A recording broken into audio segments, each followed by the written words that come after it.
Adapun jumlah barang bukti narkotika yang akan dimusnahkan pada hari ini berjumlah lebih kurang 180 kg narkotika jenis sabu, kemudian 25 kg narkotika jenis kokain, dan seberat 640 kg narkotika jenis ganja.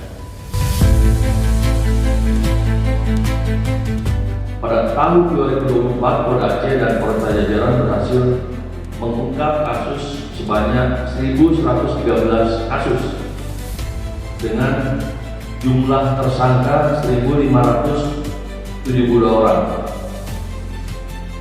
Pada tahun 2025 ini, periode berjalan dari Januari sampai dengan Juni, Polda Aceh dan Jajaran sudah mengungkap 552 kasus tindak pidana narkotika.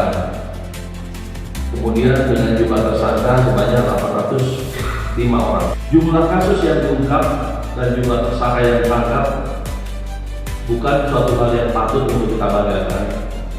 Mari kita tingkatkan pengamanan penanganan kasus para peredaran narkoba kerana tindak pidana pencucian uang guna memutus aliran dana dan memberikan efek jerah. Untuk menjaga agar pengujian ini bersifat objektivitas dan transparansi, kami mohon kepada Bapak Kapolda untuk menunjuk secara acak sampel yang akan